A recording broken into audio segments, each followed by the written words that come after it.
जय हिंद बच्चों, welcome back to Tripathi education new video. और आज का हमारा टॉपिक रहेगा लेक्चर नंबर 28 ऑफ 50, जिसमें हम बात करने वाले हैं थिन लेंस फार्मूला को और लेंस मेकर फार्मूला, दोनों यहाँ पे कवर करने वाले हैं। टाइटल केवल थिन लेंस फार्मूला है, लेकिन हम यहाँ पर लेंस मेकर फार्मूला को भी कवर करेंगे।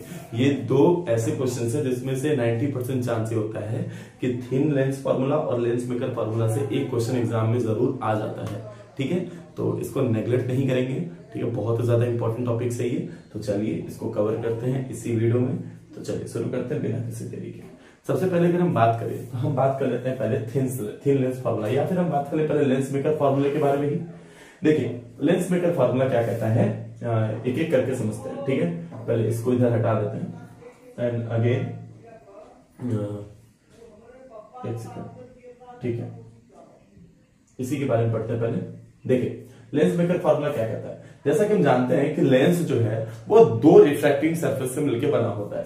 एक पहला ये सरफेस है बेटा, एंड दूसरा ये वाला सरफेस, और दूसरा ये वाला सरफेस। पहले रिफ्रैक्शन यहां होता है, फिर अगेन दोबारा वहां पर होता है। मतलब किसी भी लेंस में अगर ये लेंस बना हुआ है तो पहले इस सरफेस की वजह से रिफ्रैक्शन होगा, कॉन्वेक्स के, फिर कॉनकेव के। तो दो तरीके का रिफ्रैक्शन होगा।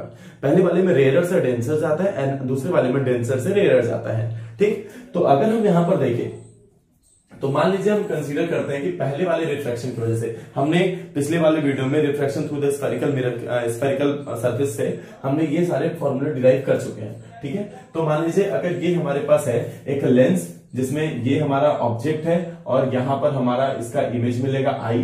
ठीक है, पहले इमेज एक यहां मिलेगा लेकिन उसका इमेज हमको यहां मिलेगा। प्री इमेज I1 है एंड नेक्स्ट इमेज क्या हमारा I है। ठीक है, ये R1 R2 जो है रेडियस ऑफ कर्वेचर है दोनों सरफेस के। ये U है हमारा ऑब्जेक्ट डिस्टेंस एंड B है हमारा इमेज डिस्टेंस। ठीक है, ये सारी चीजें हमारे पास है। यहाँ पे N1 है, यहाँ N2 है, नॉर्मल है, और रिफ्रैक्टिव इंडेक्स दोनों जगह का सेम है, बदलेगा कहां, केवल लेंस के अंदर का। तो सपोज अगर पहले हम ये देखें, पहले हम बात कर ले LP1N मतलब कॉन्वेक्स सरफेस के लिए। तो कॉन्वेक्स सरफेस में जब रेयर से डेंसर जाता है ऑब्जेक्ट, तो रेयर से जब डेंसर जाता है तो हमको ये देखने को मिलता है, क्या मिलता है कि भाई μ1 सॉरी हाँ ठीक है,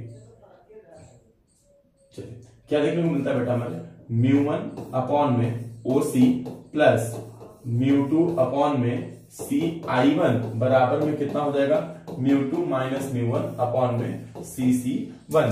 लेकिन क्योंकि यहां पर इमेज हमारा डेंसर मीडियम के बाद मिल रहा है। ठीक है, उसके बाद अगर हम, क्योंकि यहां कहीं मिलेगा डेंसर मीडियम में कहीं मिलेगा। ठीक है, अब अगर हम इससे बात कर ले दूसरे वाले सरफेस यानी LP2N सेकेंड सरफेस से बात करें तो वहां पर हमको क्या देखने को मिलेगा बेटा,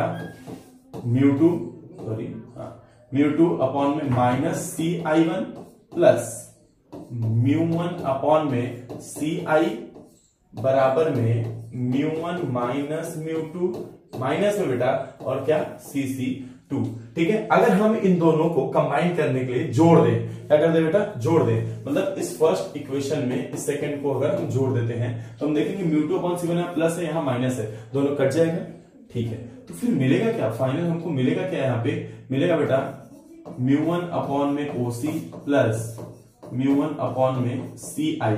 OC बेटा हमारा, OC क्या है हमारा, हम कहेंगे कि भाई OC हमारा ऑब्जेक्ट डिस्टेंस है और CI हमारा इमेज डिस्टेंस है। ठीक है, बराबर में इधर कितना होने वाला है, देखो CC1 है और CC2 है, लेकिन दोनों में कॉमन क्या बेटा, अगर माइनस अंदर से जाएगा तो μ2 बाहर जाएगा, तो कहेंगे μ2 माइनस μ1 कॉमन है, और इधर क्या बचेगा 1 अपॉन में CC1 प्लस 1 अपॉन में CC2। देखो C से C1 की डिस्टेंस R1 है एंड C से C2 की डिस्टेंस R2 है, तो हम सब चीज को रख देगा तो क्या मिलेगा, μ1 अपॉन में U प्लस μ2 अपॉन में V।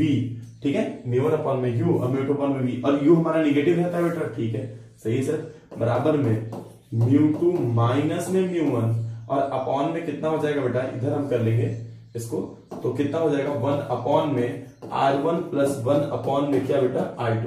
और इसको अगर अच्छे से लिखे तो V वाले को पहले लिख लेंगे, तो कितना हो जाएगा μ2 बाई V माइनस में μ1 अपॉन में U बराबर में बेटा μ2 माइनस μ1 और ब्रैकेट में 1 अपॉन R1 प्लस 1 अपॉन में R2। ठीक है बेटा, तो ये रिलेशन हमको देखने को मिल जाता है। किसके लिए? इसी को हम कहते हैं बेटा लेंस फॉर्मूला। ठीक है, ये लेंस मेकर फॉर्मूला है। एंड अगेन अगर हम बात कर लें अपने थिन लेंस फॉर्मूले के बारे में, इसका थिन लेंस फॉर्मूला पढ़ लें और उसका मैग्निफिकेशन पढ़ लें तो ये हमारा यहीं पर खत्म हो जाएगा। फिर एक टॉपिक बचता है हमारा रिफ्रैक्शन थ्रू द प्रिज्म, उसको भी हम इसी वीडियो में बात करेंगे, अगले वीडियो में बात कर लेंगे। ठीक है, चलिए सबसे पहले हम यहाँ पर देख लें थिन लेंस फॉर्मूला क्या कहता है। ठीक है, पहले फिगर को थोड़ा बड़ा करते हैं बेटा। चलिए मान लीजिए यहाँ पर एक हमारे पास कॉन्वेक्स लेंस है। थिन लेंस फॉर्मूला क्या है? और combination of two thin lenses अलग है। ठीक है, combination of thin lenses and thin lens formula दोनों चीज अलग है। ठीक, हमने क्या किया यहाँ पर, हमको अगर देखें तो एक हमने कॉन्वेक्स लेंस लिया है। ठीक है, आप कॉन्केव लेंस लेके भी कर सकते हो, लेकिन हम आपको समझाने के लिए बेटर अच्छा समझना है, इसलिए हमने क्या लिया, एक कॉन्वेक्स लेंस। और हमने माना कि भाई यहाँ पर ए बी ऑब्जेक्ट डिस्टेंस है जिसका इमेज हमारा ए डैश बी डैश मिल रहा है। ये हमारा F1 और 2F1 के बीच में है। तो बेटा अगर फोकस और सेंटर ऑफ कर्वेचर के बीच में अगर ऑब्जेक्ट होता है तो इमेज उसका centre of curvature and infinity के बीच में मिलता है, जैसा कि हम देख रहे हैं। ठीक, ये सब हम पहले बात कर चुके हैं। अगेन अगर यहाँ पे हम ये बात करें कि भाई इस वाले फिगर में देखिए, जो ए बी सी और A dash B dash C A dash B dash C अगर देखिए, देखो इन triangle A B C and triangle A dash B dash C, इनको देख ले बेटा, तो क्या ये सिमिलर आपको दिख रहा है? कैसे सिमिलर दिख रहा है सर जब बात कर रहे हैं? तो कहेंगे बेटा कि देखिए इसमें एंगल बी देखो और उसमें एंगल बी डैश को देखो, दोनों क्या है, 90 डिग्री है वहां पर। ठीक, लेकिन और एक चीज देखेंगे कि ये वाला एंगल और ये वाला एंगल वर्टिकली अपोजिट एंगल होगा, मतलब सॉरी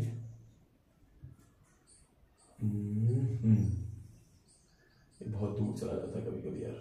ठीक है, चलिए हम यहाँ पे कहेंगे कि भाई अगर यहाँ पर देखें तो एंगल ए सी बी बराबर में angle A dash C B dash, ये इक्वल होगा। क्यों बेटा? क्योंकि ये वर्टिकली अपोजिट एंगल है। तो दो एंगल क्राइटेरिया से क्या हो गया, सिमिलर। और दो अगर एंगल क्राइटेरिया से सिमिलर हुआ तो सिमिलर की वजह से उनके साइड का रेशियो भी क्या होगा, सेम। यानी कि क्या हो जाएगा, यहाँ पर हम देख लेते हैं, यहीं पर देख लेते हैं कि भाई ए डैश बी डैश, चलो यही लिख लेते हैं। सो बहुत ज्यादा दिक्कत हो रहा है। ठीक है, यहीं पर क्या हो जाएगा बेटा, ए डैश बी डैश अपॉन में ए बी। देखिए ए डैश बी डैश मतलब उनका परपेंडिकुलर डिस्टेंस अपॉन में इसका परपेंडिकुलर डिस्टेंस, अपॉन में क्या हो जाएगा, इसका बेस और इसका बेस, मतलब सी बी डैश अपॉन में क्या बेटा, सी बी। ठीक, इसको हम क्या मान लेंगे, इक्वेशन नंबर फर्स्ट। ठीक, इसी तरीके से सेम फॉर्मूले से हम देखेंगे कि एम सी एफ टू और A dash B dash F two, ये भी क्या होगा, सिमिलर। क्यों बेटा? इसमें भी 90-90 इक्वल है, वर्टिकली अपोजिट एंगल है। तो इससे हम क्या निकाल लेंगे, इससे भी हम निकाल लेंगे भाई, इसको क्वेश्चन नंबर 1 मान लेते हैं। और वहीं पर दूसरा हमारा क्या आ जाएगा, A dash B dash upon में ए बी बराबर में B dash F two upon में सी एफ टू। तो इसको मानते हैं सेकंड। दोनों का एलएचएस बेटा सेम है तो आरएचएस भी कहा जाएगा सेम, यानी सी बी डैश अपॉन में सी बी बराबर में B dash F two upon में कितना बेटा, सी एफ टू। ठीक है, ये हमें देखने को मिल जाएगा। ठीक, अब उसके बाद यहां पे देखिए जो बी डैश एफ टू होगा, बी डैश एफ टू, वो हमें पता तो है नहीं कितना लेंथ होगा, फोकल लेंथ से भाई कितना दूर बनना है नहीं पता, लेकिन इसको हम क्या लिख सकते हैं, अगर यहां से यहां तक का डिस्टेंस b है और यहां का यहां डिस्टेंस f है तो उसको b माइनस एफ लिख सकते हो, b माइनस एफ। तो हम चलिए अब इसको सब चीज को लिखते हैं। सबसे पहले बात करें बेटा सी बी वन जो है सी बी डैश, तो सी बी डैश कितना होगा हमारा v, तो इसको हमने लिखा v अपॉन में सी बी कितना होगा u बराबर में ये कितना होगा बेटा v माइनस में f। ठीक है, और u हमारा निगेटिव होता है तो हमने इसको पहले ही निगेटिव रख लिया। उसके बाद अगर यहाँ पे देखें सी एफ टू, तो c से f2 की दूरी कितनी है बेटा, f। सही, कोई दिक्कत इसमें, कोई दिक्कत इसमें? चलिए अब आगे हम क्या बात करते हैं कि भाई हम इस वाले इक्वेशन को सॉल्व करने के लिए, इस वाले कोई क्वेश्चन को अगर हमें सॉल्व करना है तो कैसे सॉल्व कर सकते हैं, f से डिवाइड करके कर दें या फिर कैसे करें? ठीक है, चलिए हमें क्या करना है, डिनोमिनेटर हटाना है। तो हम u से क्या कर देते हैं, पहले मल्टीप्लाई या फिर एलसीएम ले लेते हैं। इधर कितना हो जाएगा बेटा, माइनस वी एफ बराबर में यू वी माइनस में यू एफ। ठीक है बेटा, इसको इधर ले लें तो कितना हो जाएगा, यू एफ माइनस में वी एफ बराबर में यू वी। कोई दिक्कत? तो यहां से f अगर कॉमन ले तो u माइनस v हो गया और इधर कितना हो गया, uv हो गया।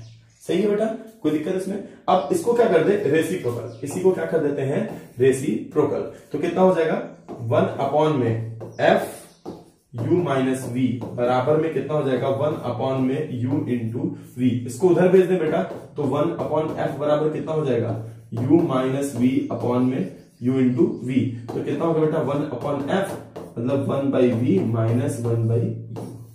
ठीक है बेटा, तो इसी को क्या कहते हैं हम लोग, थिन लेंस फॉर्मूला। ठीक है, ये हमने यहाँ पे डिराइव कर लिया। ठीक, यहाँ पर अगेन लीनियर मैग्निफिकेशन की बात करें तो मैग्निफिकेशन बराबर क्या होता है, इमेज डिस्टेंस अपॉन में ऑब्जेक्ट डिस्टेंस, यानी आई अपॉन में ओ। तो इसको हम लिख सकते हैं सीबी डैश अपॉन में सीबी। इसको सॉल्व करेंगे तो ये आएगा हमारा वी बाई यू। तो यहां तक रहा। कभी कभी पूछ देता है कि पावर ऑफ लेंस क्या होगा, तो होता है 1 बाई एफ। ठीक, तो आई होप आपको वीडियो समझ में आ गया होगा। अगर आपको कहीं भी दिक्कत होता है तो फिर से कमेंट सेक्शन में फेंक के बताइए, हम उसको जल्दी सॉल्व करेंगे। तो मिलते हैं नेक्स्ट वीडियो में, तब तक के लिए जय हिंद।